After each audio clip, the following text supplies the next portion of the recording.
Senhor Deus Todo-Poderoso, vamos dar início aos nossos estudos a respeito do Evangelho de Jesus, para que pedimos a assistência e proteção dos vossos bondosos mensageiros e do nosso anjo da guarda, a fim de que nos esclareça a inteligência e nos dê o discernimento necessário a nós, desencarnados, e aos nossos irmãos desencarnados, que aqui vieram com a permissão do Pai, para bem compreendermos o que vamos estudar. Rogamos a Jesus, o nosso mestre e guia, seja conosco e preside nossa reunião. Em teu nome, Senhor, Senhor bendito Filho Jesus, da nossa Mãe Maria, de Ismael e da irmã veneranda, a protetora desta casa, damos por aberta a reunião de estudos desta noite. Assim seja. Aproveitemos, e destas coisas sois vós testemunhas.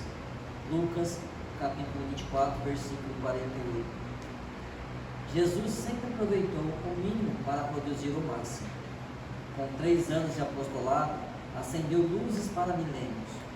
Congregando pequena assembleia de 12 companheiros, renovou o mundo. Com uma pregação na montanha, inspirou milhões de almas para a vida eterna. Converte a esmola de uma viúva em missão imperecível de solidariedade. Corrigindo alguns espíritos perturbados, transforma o sistema judiciário da terra, erigindo-o amai-vos uns aos outros, para a felicidade humana. De 5 pães e 2 peixes, retira o alimento para milhares de famintos. Da ação de um Zaqueu bem-intencionado, traça programa edificante para os mordomos da fortuna material. Da atitude de um fariseu orgulhoso, extrai a verdade que confunde os crentes menos sinceros.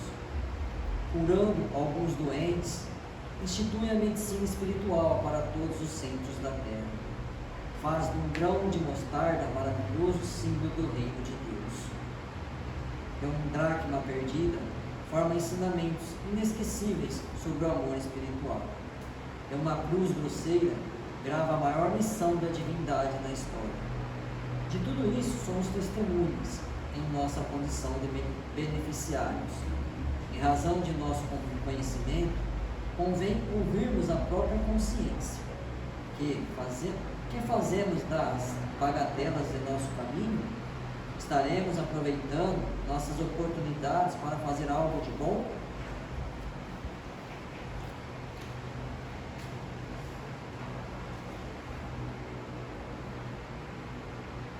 Pai nosso que estás no céu, santificado seja o vosso nome, Senhor. Que venha a nós o vosso reino, que seja feita a vossa vontade, assim na terra como no céu. O pão nosso de cada dia nos dai hoje, Senhor. Perdoai as nossas ofensas, assim como nós perdoamos aos que nos têm ofendido. E não nos deixeis que entremos em tentações, e livrai-nos, Pai, de todo mal, porque seu é o reino, o poder e a glória para sempre. Amém. Espíritos esclarecidos e benevolentes, bondosos mensageiros de Deus, que tendes por missão assistir aos homens e conduzi-los pelo bom caminho, sustentai-me nas provas desta vida, dai-me força para suportá-las sem murmurar, afastai de mim os maus pensamentos e fazei que eu não dê entrada a nenhum espírito que tentasse iludir-me e conduzir pelo caminho do mal. Esclarecei-me a consciência com relação aos meus defeitos, tirai-me de sobre os olhos do véu do orgulho, capaz de impedir-me de perceber e confessá-los a mim mesmo. A ti, sobretudo, conosco, anjo da guarda, que mais particularmente velais por mim, e a todos vós, espíritos protetores que por mim vos interessais, fazer que me torne digno da vossa proteção. Conheceis as minhas necessidades, que elas sejam atendidas segundo a vontade de Deus. Que a paz que irradia do coração de Jesus e que abrange toda a terra possa ser assimilada por todos os corações aqui presentes tanto encarnados quanto os desencarnados, para que ele possa dessa paz possamos compreender as leis que regem o mundo espiritual e ter a sabedoria de praticá-las em nossa vida diária. Em nome do nosso Mestre amado Jesus, da irmã veneranda e sua equipe espiritual que nos assiste, bem como dos nossos anjos da guarda, solicitamos que a água aqui exposta seja fluidificada em nosso benefício.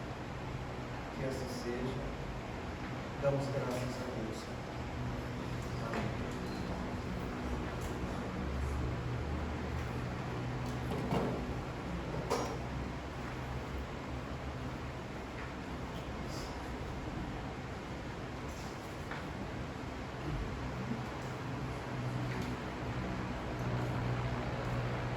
Boa noite. Então, a gente viu até a semana passada a importância da prece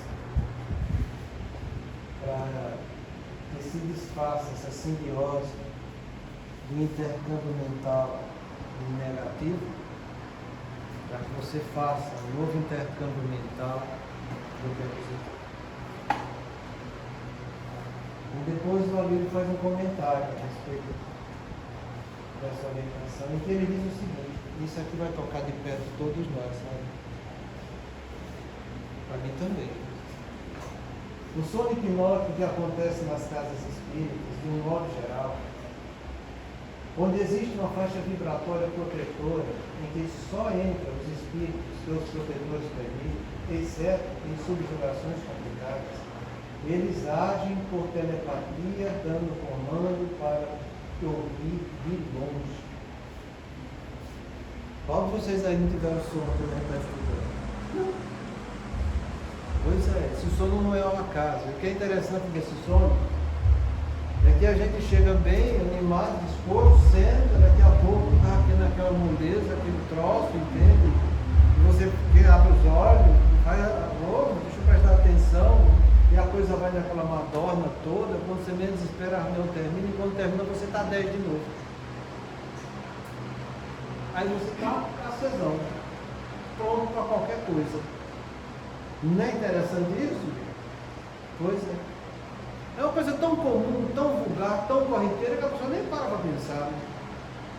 Mas você já pensou que a grande maioria das vezes existe uma influência negativa através do intercâmbio mental, de uma entidade que está a léguas de distância, mas que sente a sua boa vontade em querer fazer algo de novo e de melhor na sua vida. E por você querer fazer essa boa vontade, você se distancia fluidicamente dele, ele percebe o distanciamento e diz: não, você não vai prestar atenção a isso. Porque se você prestar atenção a isso, vai começar a ser desfeito o nosso relacionamento. Então ele não vem brigar para que você vá embora, para que você converse, não. Vai só dormir um pouco, fica na sonolência, porque a sonolência é incompatível com a atenção. São duas coisas que não se combinam nunca. É atenção, vigília com sonolência, uma dorma. Não se combina uma coisa com a outra. Então, quando você estiver sentindo isso, entendeu? A principal coisa que você tem que fazer é essa aqui, como a gente estudou nessas 2 últimas semanas. É a prece sentida, para que você se desfaça daqui com a sua vontade. Mas a vontade não é esse desejo vulgar que as pessoas falam. Não esse propósitozinho que eu não tenho aquela energia para aquilo que eu vou fazer. Mas a vontade como um atributo da tua alma, em que você quer e escolhe fazer algo em benefício seu e daquele que está querendo te influenciar negativamente. Porque é assim que a gente deve fazer nossa prece. Se você faz a prece querendo só se desvencilhar dele, você já perdeu muita coisa. Porque a gente fica perguntando Aonde está a fé divina daquele que está fazendo uma prece, querendo que o irmão dele fique no caminho negativo e que ele vá para o positivo? Será que Deus quer isso da gente? Ou é como Jesus pediu, para que amássemos uns aos outros, como Ele nos amou, sem distinguir ninguém? Ou é como Jesus pediu, para que a gente se dedicasse com os menores dos pequeninos, sem desprezar ninguém? Então, a primeira coisa que o teu espírito deve fazer é educar o teu ego, para que ele entenda que somos todos irmãos. E em nossas preces, a gente não deve repudiar nem esquecer de ninguém. Principalmente esses amigos que ainda não conquistamos, que as pessoas rotulam ele de uma palavra chamada de obsessor. Que eu não acho legal, porque já se falou tanta coisa errada a respeito disso, que é melhor você dizer amigos que ainda não conquistamos. Porque se você quer conquistar um amigo, você não vai querer ele longe de você, mas quer que ele se melhore e trabalhe junto com você no caminho produtivo da vida. Então, é assim, com esse pensamento, com essa visão espiritual mais ampla, que a gente deve agir na nossa vida. E não com essa atitude mesquinha. Por isso que a gente definiu tanto que rezar é o homem dizer o que pensa. Quando você fala o que pensa, para que aquelas coisas que te perturbam fiquem longe de você, isso é reza. Isso é padrão de ego. Isso é qualidade de vida humana. Não. Orar é a tua alma. É você se sentir espírito, filho de Deus, irmão de todos. É a tua alma. Dizer o que tu sente no teu coração. Com esse desejo de você se harmonizar com a lei de Deus, que quer o bem de todos, sem distinção de ninguém. Aí as pessoas dizem, o obsessor quer fazer mal. Será que ele só quer fazer mal? A gente já viu aqui os motivos da obsessão. E aqui a gente tem que fazer alguma reflexão, porque a gente vai ver uma palavra aqui que tem um peso muito grande, chamada subjugações complicadas. Se você for ver o livro de Kardec, no livro dos médios a respeito da obsessão, ele fala que a obsessão odiosa, ela vem baseada praticamente em 4 pontos de vista. Primeiro, aqueles que têm inveja. Segundo, aqueles que querem se vingar. Terceiro, aqueles que são opositores do bem. E quarto, essa eu não tinha falado para vocês ainda, mas existe, são os covardes. Aquele que nos inveja, entenda. Eu gosto de repetir as palavras do Chico, porque eu amo o Chico e as mensagens dele que ele trouxe para a gente, sabe? Ele diz o seguinte: qualquer pessoa na face da terra que abrir o Evangelho de Jesus para fazer alguma coisa nesse Evangelho, vai vir forças do mal para impedir, por inveja. Kardec pergunta: mas por que os espíritos inferiores vêm perturbar a gente, tirar a gente do caminho do bem? A resposta: por inveja. Você já viu como a inveja faz parte da espiritualidade inferior? Alguém aqui não tem inveja? Eu vou definir inveja para você. Inveja é o desgosto ou a raiva que você sente com a posse ou o sucesso dos outros. Eu vou repetir. É o desgosto ou a raiva que você sente com a posse ou o sucesso dos outros. É esse sentimento que você fica desgostoso com alguém. Não, fulano nem fez nada por aqui, tá assim. Esse pensamento é uma inveja. O que é que fulano fez para conseguir? É inveja. E quando você tem esse sentimento de inveja, seu intercâmbio mental é com os outros que também têm inveja. E ó como fica legal, né? Porque feito o intercâmbio mental, você começa até isso aqui, ó, simbiose. Você entende como é fácil você ser influenciado negativamente? Por quê? Porque o que é negativamente está em nós. O primeiro obsessor de mim sou eu mesmo com as minhas imperfeições. Kardec fala isso lá no livro dos médios, entende? O que faz perpetuar as obsessões são as nossas imperfeições. Então, quando eu me encanto com as minhas imperfeições, eu sou obsessor de mim mesmo e vou atrair irmãos que muitas vezes têm inveja e querem me perturbar. Ou irmãos que querem se vingar. E querem se vingar por quê? Porque um louco se cheira, né? E não fica pensando você que essa vingança é só de encarnações passadas. Né? Porque às vezes a pessoa pensa, é de encarnação passada. Não é. Porque se você for nesse mesmo livro dos médiuns, lá no capítulo 23, que ele dá o exemplo de obsessão, ele diz que tem duas senhoras lá que padeciam de fenômenos físicos de tudo que é jeito, sabe? Era pedra mutilada, roupa rasgada, tudo que é fenômeno físico acontecia, e elas não tinham sossego. E depois de tentar várias coisas, como não tiveram sucesso, mandou uma cartinha para o Kardec lá. Né? E Kardec pediu para o Espírito Protetor fazer uma avaliação do caso para ele. E ele deu uma resposta, dizendo para que essas mulheres que padecem sobre essa situação olhassem o tanto de mal que elas fazem com a língua, falando mal dos outros. Porque se elas parassem com isso e fizessem orações para os seus anjos da guarda, só a aproximação do anjo da guarda já iria afastar esse quadro de obsessão dela. E Kardec foi incomodado.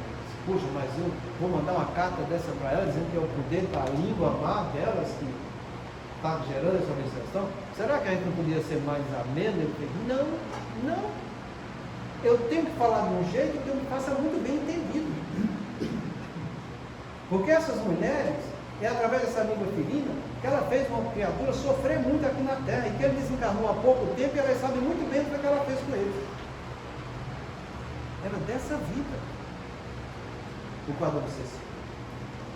Então, veja, os atos equivocados que a gente não fez nessa vida, com essas animosidades que a gente tem com os outros, e que muitas vezes eles tendo um padrão ainda vibratório ainda mais baixo do que o nosso, entende? Eles podem vir querer se vingar da gente. Então, inveja, vingança, oposição ao bem, é como o Chico falou, quando abrir o Evangelho vai ter forças negativas para te influenciar. E essa última, que está lá no finzinho, que às vezes eu nem tinha falado para vocês, chama de covardia. São espíritos que ficam atrás de pessoas que têm fragilidade moral. E quando encontra um que eles podem atormentar, eles auxiliam. E Kardec também dá um exemplo disso lá no livro dos médios, sabe? Em que ele chamou um espírito desse para ter um diálogo com ele, e ele disse que ele tinha encontrado um espírito moralmente inferior ao dele e que ele agora não ia mais sair de lá. Aí Kardec fala, mas nós vamos esclarecer ao encarnar para se libertar de você. Ele fez, não quero ver. Ele não tem força moral mesmo, pode fazer o que quiser. E assim ficou. Dá para entender o que é força moral? Moral, essa parte da filosofia que estuda a conduta e os deveres que eu tenho para comigo e para com os outros. Será que a gente está olhando a nossa conduta e está praticando deveres? Ou a gente está nessa vida muito mais indo atrás do que a gente gosta, do que a gente quer, como homem, e não como espírito imortal? Então essa é uma obsessão odiosa, mas existe aquela obsessão que não é odiosa, que está lá no livro dos Espíritos também, chamada de espíritos simpáticos. São aqueles tão bons e tão ruins quanto eu mesmo. Estamos no mesmo padrão vibratório de evolução, e com isso nos atraímos mutuamente um pelo outro. E se eu quiser ir adiante, eu vou sair do intercâmbio mental dele, ele vai perder o hospedeiro, então ele não quer. Então ele quer que eu fique no mesmo padrão vibratório. Ele quer que eu fique naquele mesmo modo que eu estou vivendo. Então ele me fascina do jeito que eu sou. Pelo pensamento, né? Ele atrai. Tudo pelo pensamento. Entende? Então a gente tem esses tipos de obsessão, de causa de obsessão, que vão gerar essa obsessão sutil que a gente está estudando, a fascinação, que será o nosso próximo estudo, e a subjugação. E a gente tem falado para vocês que é como está no livro dos médios lá. A obsessão simples é quando eu tenho ideias que vêm bater de frente comigo. E a gente está estudando isso, que até essas ideias de baterem de frente comigo, existe um ponto inicial. E esse ponto inicial é que esse irmão que quer me perturbar, ele vai sugerir algo de equivocado que está em mim. Então ele sugere, se eu tenho predisposição para o fumo, que eu vou fumar. Para falar mal da vida alheia, que eu vou falar mal da vida alheia, entende? E se é que eu ficar chamando palavrão, que eu fico chamando palavrão, ele vai sugerir minha fragilidade moral. Fragilidade moral. Moral, filosofia que estuda a conduta e os deveres que eu tenho para comigo e para com o próximo. Entende? Moral é prática de dever, que eu vou trazer para o meu comportamento. E não eu fazer o que eu posso, e muito menos o que eu quero. Porque é como diz do ponto de vista filosófico, nem tudo que eu quero eu posso, nem tudo que eu posso eu devo, e geralmente o que eu devo é o que eu não quero. E a gente fica no querer e não pratica dever. Então, cuidado com isso, sabe? Porque esses irmãos que querem nos atormentar, é como está no livro Ação e Reação de André Luiz, eles sabem captar em cada um de nós o desejo central. Não é o dever, é o desejo central que eu trago em mim das outras encarnações. E sabendo esse desejo central, eles projetam ideias em relação àquele desejo. É a fase de sugestão. Então entenda, o primeiro obsessor que eu tenho sou eu com as minhas ideias. Entendeu?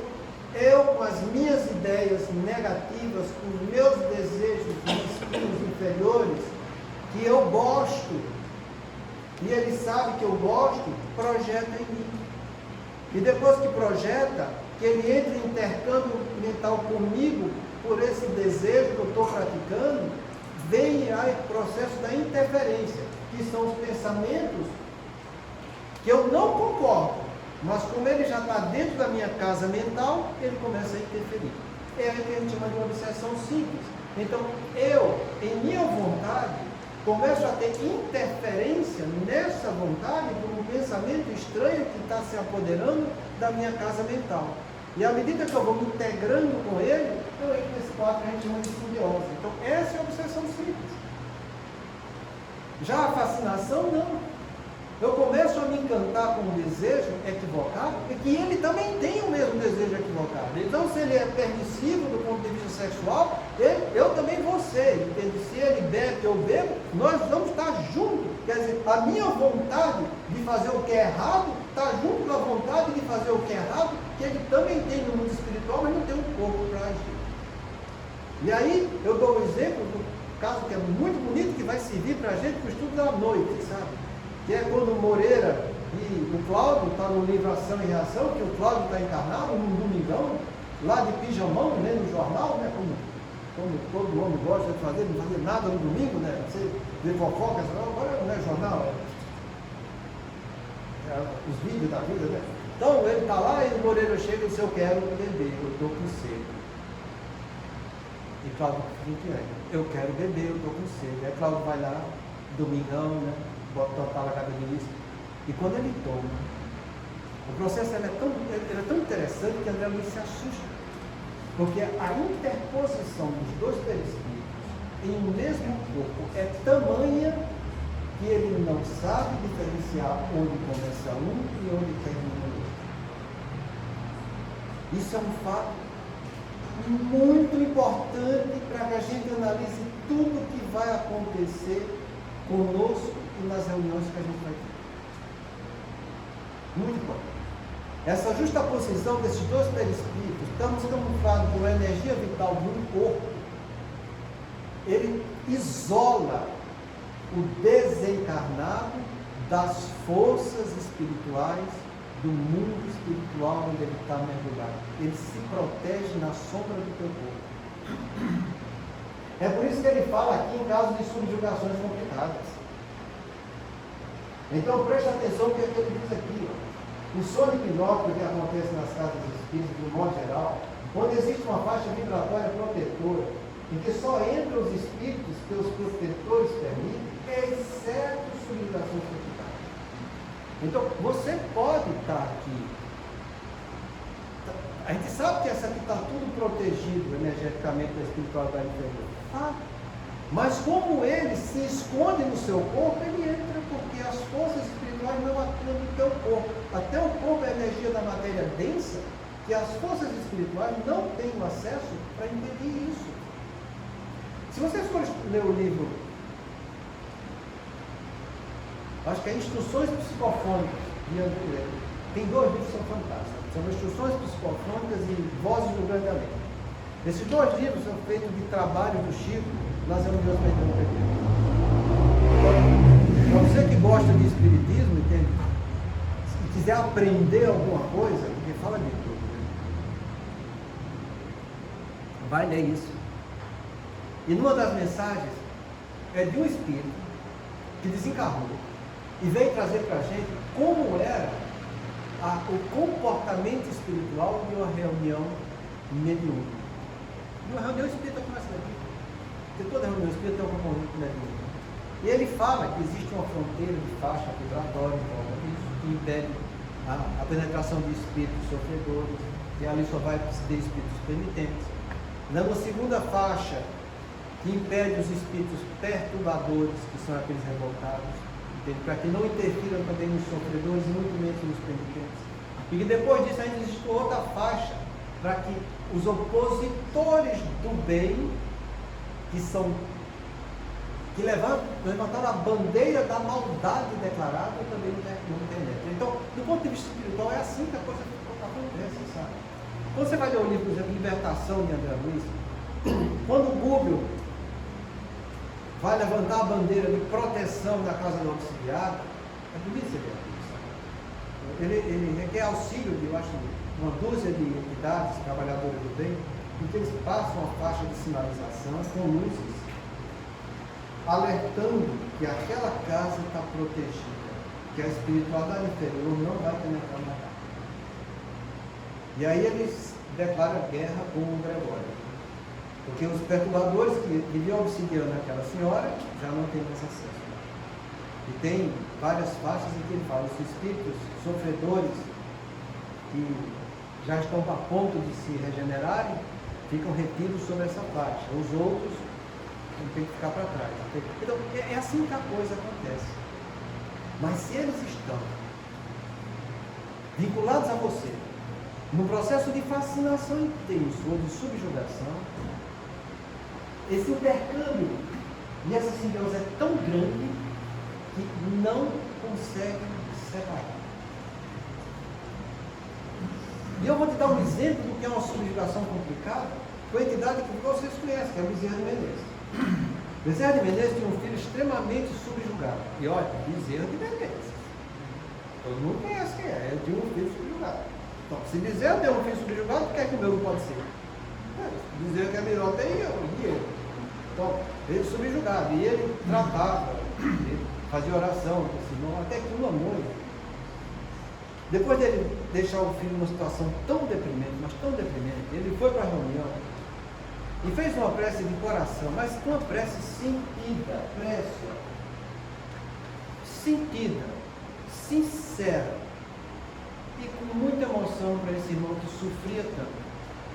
Não era para o filho dele que estava sofrendo.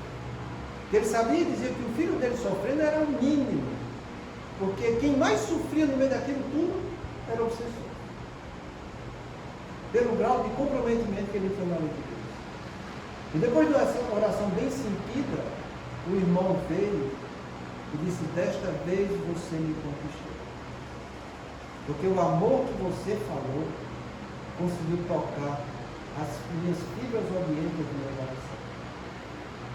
E eu agora estou resolvido a largar aquele que eu tanto odeio. Porém, nós vivemos numa simbiose tão intensa, numa subjugação tão complicada, que se eu sair, ele morre. Você quer mesmo que eu saia? Dizendo que quer. E quero no coração. Ele saiu, vamos dizer, chegou em casa, o filho dele tinha desencarnado. Você entende o que é uma subjugação complicada agora? Você entende o que é o poder dessa força de simbiose que existe entre dois espíritos, que ficam às vezes vivendo sobre o mesmo corpo, numa situação tão comprometedora, que um se nutre com o outro, e que se um largar o outro também vai padecer da morte. É sobre isso que a gente está falando, sabe? É sobre isso aqui que ele fala, entende? Que a função hipnótica que as pessoas têm, muitas vezes de fora, entende? Mas se é uma fascinação muito intensa, se é uma subjugação muito complicada, eles são tão vinculados uns com os outros que não tem, e nem é aconselhável no tratamento de obsessão você fazer essa ruptura, porque pode acontecer desencargo. É disso que a gente está falando, sabe? E é sobre essa luz do Espiritismo que a gente fica tão constrangido em ver que teve alguém que ainda rompeu um pouco, usando um pouco da bandeira do Espiritismo e formou uma doutrina tão equivocada como a apometria, e que faz de uma maneira cruel a separação entre essas duas pessoas que estão nesse quadro de subjugação e de fascinação, muitas vezes agravando transtornos mentais nos encarnados, por ter essa ruptura tão súbita e tão intensa daqueles que viviam em simbiose com eles. Então, que a gente compreenda isso, que a espiritualidade sabe trabalhar muito bem, trabalha da melhor maneira possível, porém o que é nosso é nosso, o que é deles é deles, e cada um é construtor de si. Não é meu anjo da guarda que vem me construir, sou eu que resolvo. A força que me chama para o progresso é uma força sugestiva. Nosso anjo da guarda vai sugerir algo de bom para que a gente faça. São pensamentos intuitivos. A força minha é uma força resolutiva. Eu resolvo fazer o que é certo. Ele sugere e eu resolvo. Então sou eu que me construo. Eu não vou resolver por ninguém aqui, porque cada um é dono de si. Se eu tivesse querendo resolver por vocês, eu estava sendo o obsessor de vocês. Não! A gente estuda e sugere, mas que cada um faça a sua parte, porque o problema de cada um é de cada um, não é do outro. E não adianta querer dar uma de inocente, dizendo, não, o que é que eu fiz para merecer isso? Porque na nossa ignorância, a gente tem que ter um pensamento prioritário em tudo que a gente vai fazer, que é o primeiro mandamento que Jesus mandou para a gente. Amar a Deus sobre todas as coisas. E se eu amo a Deus sobre todas as coisas, eu sei que esse Deus é bom, que esse Deus é justo. Eu sei que esse Deus é perfeito, que é a inteligência suprema de todas as causas. Eu sei que Ele, em sua perfeição, me presenteou com os problemas dessa vida, porque eu tenho condição de ir atrás da solução. Então, não fique se queixando da vida, porque toda queixa que você tiver é uma afronta a Deus, a sua justiça e a sua vontade. Você não está cumprindo o primeiro mandamento, que é amar a Deus. E se eu não cumpro o primeiro, o segundo muito menos, porque uma coisa é uma coisa, outra coisa é outra coisa, e tem a sequência da coisa. É assim que funciona. Então, se estiverem sentindo sono, faz essa prece sentida que o Bezerra fez, orando em benefício dele, porque entenda, nós estamos... Você já leu Laços de Família e Ingratidão dos Filhos, que está no Evangelho? Se não leu, você vai lá ler. Porque lá Santo Agostinho explica, olha, a gente encontra aquela confusão de obsessão no mundo espiritual, e a espiritualidade superior, ela analisando aquelas pessoas em tumulto, vê a que tem melhor condição para ser instruído. Pega aquela, ele tira do quadro da obsessão da espiritualidade, sabe? Pega aquela, leva para uma cidade espiritual, trata, educa, instrui, capacita, mostra para ela o que ela precisa fazer, ela entende, ela se habilita daquilo, mergulha na terra, sabendo que aqueles que ficaram vão chegar até ela, para que ela coloque no caminho do bem.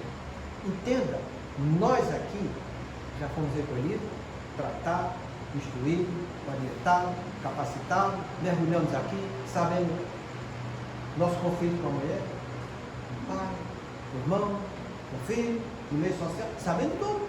E sabendo que no meio disso tem espíritos que são invejosos, vingativos, que não querem trabalhar no caminho do bem e que querem tirar satisfação comigo. A gente sabe disso quando mergulha. Sendo que quando a gente chega aqui, a gente perde a individualidade e adquire uma nova personalidade. Nessa nova personalidade, a gente tem que ter a visão do amanhã, sabendo que Deus e sua justiça está ao nosso lado, mostrando o caminho do bem, porque nós somos aprendizes. Nessa personalidade eu tenho que extrair a minha individualidade, que é o meu espírito, onde foi trabalhado, para que esse espírito, diante dos conflitos dessa personalidade, venha trazer as ferramentas que ele foi capacitado lá, para fazer o que é certo aqui e ajudar a todos e a ele mesmo. Então, não fique reclamando, nem dos obsessores. Não reclame da mulher nem do marido. Porque você sabe que a gente está aqui espiando naqueles 4 pilares de conflito, em que eu vou passar por provas, expiações e missões. É você com o seu corpo, você com o seu cônjuge, você com a sua família e você no meio socioeconômico. Em algum desses 4 você está mais apertado, sabe? Você ou não, mas não você vai saber onde é que está mais apertado. Então, quando a gente estiver apertando muito, você sabe, eu sei, como espírito imortal, o que eu devo fazer. Então você pergunta para você mesmo, o que é que realmente eu devo fazer? Qual dever que eu tenho que praticar? Dever, eu não estou falando para o desejo não, porque o desejo é matar um outro. Entende? O desejo é ir atrás do que eu posso, porque eu quero é curtir a vida aqui, tá entendendo? Isso é o que eu posso, que eu não vá perguntar o que pode, o que deve, porque só vai sair coisa errada. Pergunta qual dever que eu tenho. Dever são obrigações morais, gente. Qual dever que eu tenho que fazer diante dessa mulher que tanto me perturba, meu Deus? Ou desse filho, ou desse pai, o que é que eu tenho que fazer? Entenda, eu sempre falei para vocês, nesses amores humanos que a gente tem, você tem que extrair um só do ponto de vista espiritual: fraternidade. Aprenda a ser irmã da sua mulher, aprenda a ser irmã do seu pai, irmã do seu filho, irmã do amigo, irmã do chefe, do patrão. Aprenda, desenvolva esse laço de fraternidade, porque se você fizer isso, você sai bonito dessa encarnação. Mas se você não faz, então pergunta, Paulo, o que é que eu devo? Tua consciência sabe. Porque a voz da tua consciência é a tua individualidade que foi preparada no mundo espiritual, sabendo o que você deveria fazer. Que você não fez, mas deveria. Por isso que é expiação. Que você não fez ainda, mas deveria. Por isso que é prova, que você não passou pela experiência ainda. Então chama pelo dever. Porque depois que você souber o dever, conscientizar isso, aí você vai para a segunda pergunta. Se é isso que eu devo, por que é que não vai fazer? Se é aqui que está o dever, por que é que não vai fazer? Ah, mas vai me incomodar, vai machucar meu ego. Educa teu ego e faz o que deve. É assim que a coisa vai acontecer. Então, toda vez que estiver sentindo influência negativa, seja ela qual for, seja obsessão simples, fascinação ou subjugação, porque Kardec perguntou isso, pode a pessoa por si só vencer suas obsessões? Sim. O que lhe falta é vontade. Vontade. Essa definição que eu dei, não é desejo. Não é um propósito que eu tenho, não. É vontade. Vontade é ação. Capacidade que eu tenho de querer e de escolher, fazer ou deixar de fazer alguma coisa subjetiva, que diz respeito só a mim, ou objetiva que eu estou mostrando para que todo mundo veja. É essa vontade que a gente está falando. É você fazer. E o que vai alimentar a tua vontade é o esforço que nasce da tua fé. Então esse sentimento de segurança íntima do bom proceder que eu sei que eu devo fazer. Isso é a definição de fé, é dever. Então quando você chama pelo dever, você está realçando a sua fé. Para que você, com essa fé, com esse sentimento de segurança íntima, que você sabe que deve fazer, você vai lá e faz, e a sua vontade é atuando. E assim você vence qualquer problema, qualquer vício, qualquer expiação. Porque seria inimaginável Deus, que é esse Pai bom, perfeito, honesto, sincero, severamente justo e bom, deixar um filho dele passar por uma dor ou um sofrimento que ele não tivesse ao lado dele as armas que ele precisa para sair vitorioso. Você concede isso com Deus, que não vai deixar o filho dele? Vai deixar o filho dele passar por situação desse jeito? Não, não. Então, embora exista isso tudo, nessas subjugações complicadas, nessas fascinações, que eu sei que acontece, e acontece mesmo, entenda que isso aqui não acontece só de desencarnado para encarnado, isso acontece de encarnado para encarnado também. E uma das subjugações mais complicadas que existem, que do ponto de vista psicológico, uma das coisas mais difíceis de tratar é o relacionamento mártir-salvador com vítima incapaz, que pode acontecer não só do ponto de vista conjugal entre marido e mulher, mas muitas vezes diante de pais e filhos, que se fazem mártir-salvador dos seus filhos por acharem que eles são incapazes e ficam lá sem deixar os filhos crescerem, ter maturidade, adquirir experiência. Eu não estou dizendo que a gente deve largar nossos filhos nas buraqueiras da vida. Não. Educá-los. Fazer que ele tenha desenvolvimento físico, mental e moral de acordo com o seu crescimento que ele está tendo para aprender a ser pessoas livres e independentes. É isso que a gente deve fazer. E que muitas vezes esses filhos, muitos são até certo ponto covardes por não querer viver a vida. E isso está aumentando muito, sabe? Tem um nome para isso? Tem até no IBGE, nessa campanha nova que foi feita agora, de filhos que não querem largar os pais, sabe? São filhos que não querem ter profissão, não querem ter nada, querem ficar o tempo todo dependente dos pais, e os pais criam eles desse jeito, eles passam a vida toda aí, filho com 50, 40 anos, agarrado na saia da mãe ou nas calças do pai. Então, é esse relacionamento doentio que a gente chama de mártir salvador e de vítima incapaz, entende? Que é um quadro de obsessão, em que a vontade da vítima é inoperante, porque o mártir salvador vai fazer tudo para ela, como se o mártir fosse ela, entende? E isso é impossível, porque cada um é dono de si mesmo. Quando a gente fala que o relacionamento conjugal ele é horizontal, é nesse sentido, entende? E o relacionamento horizontal vai existir só uma coisa, que é sugestão, um vai sugerir para o outro, entende? Porque ninguém vai mandar no outro. Se algum está mandando no outro, um está sendo um mártir e o outro está sendo uma vítima. Então, que a gente entenda isso, para que o nosso relacionamento conjugal ele tenha equilíbrio. E esse equilíbrio que tem no nosso relacionamento conjugal consiga passar para os nossos filhos.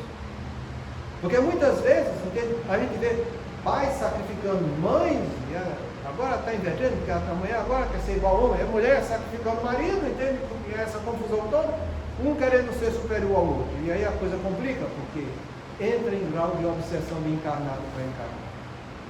Então, que o marido não se acovarde de ficar em casa e deixar a mulher tomar conta da coisa. Entende? Do mesmo jeito que a mulher também não se acovarde, deixa o marido tomar conta da coisa. Porque cada um é cada um e cada um tem seu espaço na sociedade. E cada um deve cuidar da sua vida. Então, a respeito disso que a gente viu aqui, ele fala dessas faixas vibratórias, que só os espíritos protetores permitem. Eu trouxe para vocês um negócio que eu acho lindo, sabe? Porque os trabalhos de André Luiz, eu me encanto com isso. Foi uma das coisas que eu comecei estudando Kardec, mas eu comecei a entender o Espiritismo com André Luiz. Aí depois que eu comecei a entender com André Luiz, eu voltei de Kardec, eu comecei a entender Kardec. Hoje em dia André Luiz é o exemplo e Kardec é a minha vida, porque assim a coisa vai. Então eu trouxe um exemplo só para vocês, que a gente vai começar a ver agora, a respeito disso. Isso está no livro, o Dicionário da Musa, lá no capítulo 10. André Luiz vai com Alexandre para ver uma reunião de materialização. Que é uma reunião bonita, sabe? Eu nunca vi. E acho que também nunca vou ver.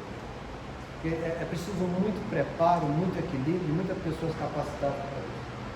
Então ele vai lá, vê como é que ele trabalha, e quando chega, antes do trabalho, ele vê um monte de trabalhador no mundo espiritual trabalhando, era mais de 20.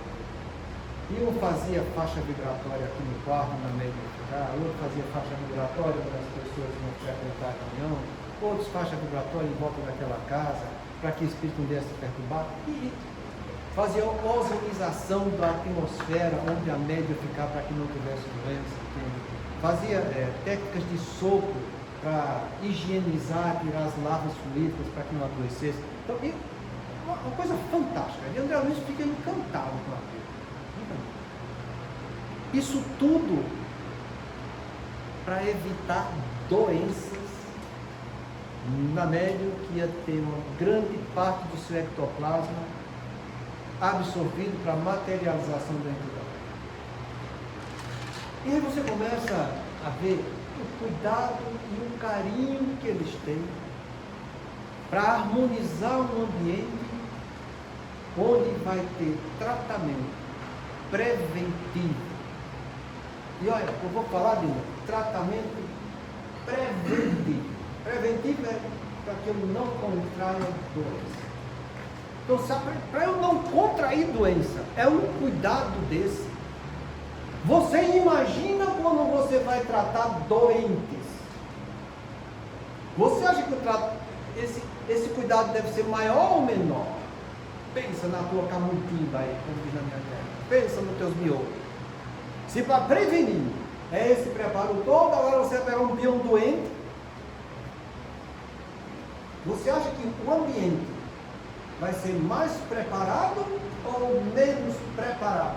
Pensa, meu! Pensa!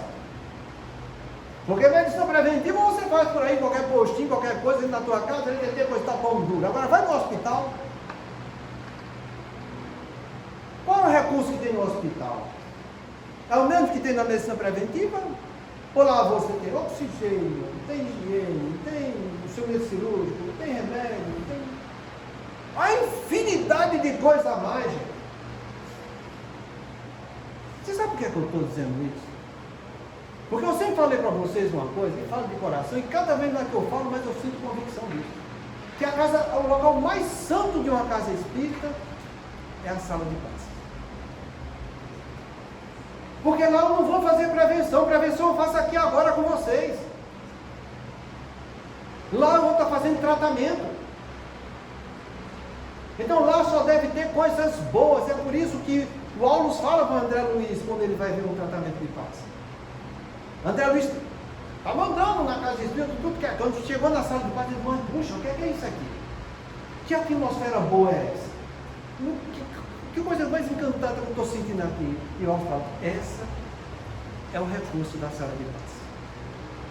É aqui que se resume todas as energias positivas de todos aqueles que adentraram essa casa espírita procurando qualquer coisa. Por mais doente que seja, ele tem algo bom. E como ele quer algo bom, esse algo bom ele também deixa aqui. É que nem aquela frase do Pequeno Cristo, né? Aqueles que convivem com nós não vão sós, não nos deixam sós. Deixam um pouco de si, levam um pouco de nós. Dessa vez eu consegui dizer tudo, meu filho. Está vendo? Mas é isso que acontece. Então entenda, se existe algo santo, puro, é quando você entra para tomar um passe. Aí eu fico me perguntando, será que você pensa isso desse jeito quando você vai?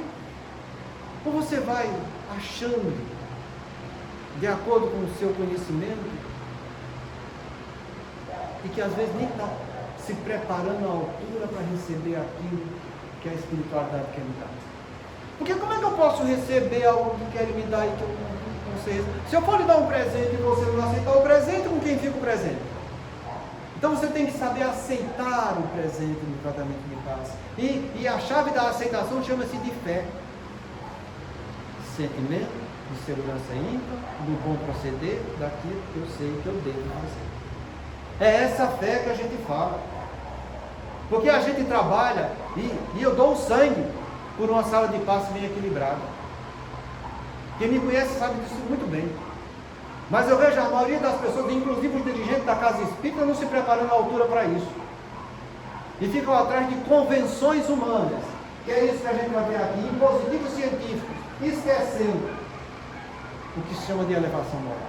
Então presta bem atenção nisso que a gente vai ler aqui agora. Porque se a gente estava estudando prevenção, calcule quando você se predispõe a tratar. Aqui se previne com informação. Quando você entra lá, você vai tratar. Então, vê o que é que o André Luiz diz. Se é preciso tamanho zelo, no que se refere ao nosso campo de serviço, não se fará da mesma exigência aos companheiros encarnados com a função de assistentes? Resposta.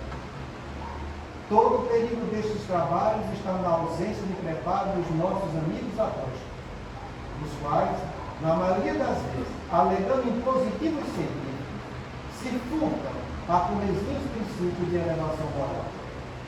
Quando não se verifica o devido cuidado por parte deles, o fracasso pode assumir características terríveis, porque os irmãos que estabelecem as fronteiras migratórias no exterior do recinto não podem impedir a entrada de entidades inferiores absolutamente integradas com suas vítimas terríveis. Há auxiliados que se sentem tão bem na companhia dos seus perseguidores que imitam as mães terrestres agarradas a seus filhos pequeninos, penetrando os recintos consagrados a certos seres, porque não se compadecem ainda do espírito infantil. Quando os amigos menos avisados ingressam na tarefa de tais condições, as ameaças são verdadeiramente inquietantes. É isso que a gente vai começar a estudar. Para você entender só isso aqui no fundo ele falou. Aos irmãos que estabelecem as fronteiras vibratórias no exterior do recinto, não podem impedir a entrada das entidades inferiores absolutamente integradas com as suas vidas terrenas. Vou dar um exemplo do que aconteceu nessa reunião. Eis que quando está quase tudo preparado, chega aquele de última hora. Sempre tem de última hora. E sempre tem. Chega lá. E esse de última hora que está chegando, tinha bebido na semana anterior. E ele é alertado na diretora dos trabalhos. Fulano tem resquício de álcool. Ele fala, já sabe o que deve fazer. Eles fazem um campo magnético em volta dessa pessoa, em que ele vai respirar seu próprio ar mental, para que ele não interfira na contaminação do ambiente. E quando ele termina a reunião, ele está passando mal com a dedéu, com vontade de vomitar terrível. Porque ele estava se intoxicando consigo mesmo do álcool que tinha bebido há uma semana. Sabe o que é uma semana? É esse negocinho que você diz, mas é no domingo. Por que eu não posso tomar uma latinha? Por que eu não posso tomar meu traguinho? Toma, besta. Toma. Fazia mais de uma semana. E que intercâmbio mental ele tinha? Vai lá ler o livro, ver como ele passou mal. E continua tomando talagadinha no domingo, para vir tomar passe aqui na segunda, na terça, na quinta, seja lá qual for. Acha que tu está melhorando? Vai, tá. Melhorando, vamos embora, meu. Por quê? Porque se você faz 10 vezes esse tratamento de passe, continua fazendo a mesma coisa errada, então vai acontecer o que o André Luiz falou no livro, no missionário, nesse próprio livro, no final do tratamento de passe. Ele chega no tratamento de passe, ele o trabalhador diz, olha, fulano está no 10º dia, na 10ª vez. Aí o André diz, mas o que é 10ª vez? 10ª vez, André? É que a gente ajudou esse que sofre 10 vezes consecutivas. Nos passes, ajudando, tirando os frutos, equilibrando. Legal, bonitinho.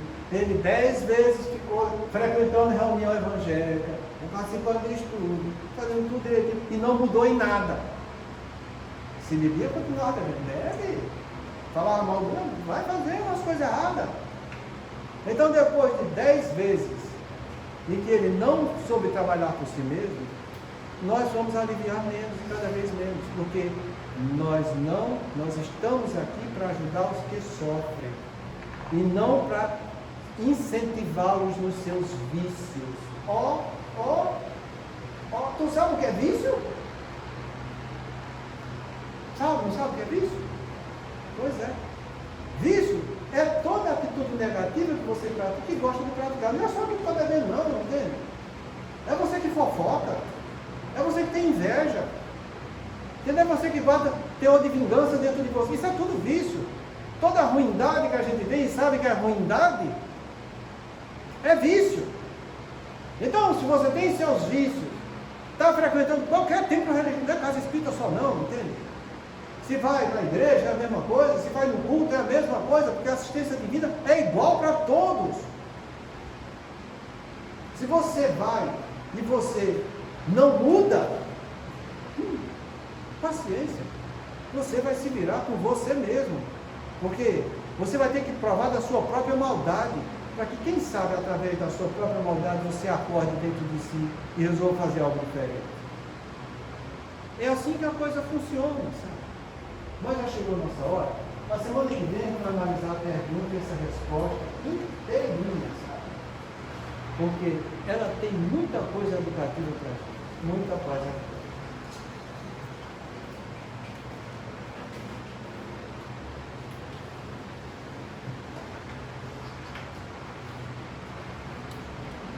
Façamos nossa prece pelos amigos que ainda não conquistamos. Através do nosso intercâmbio mental,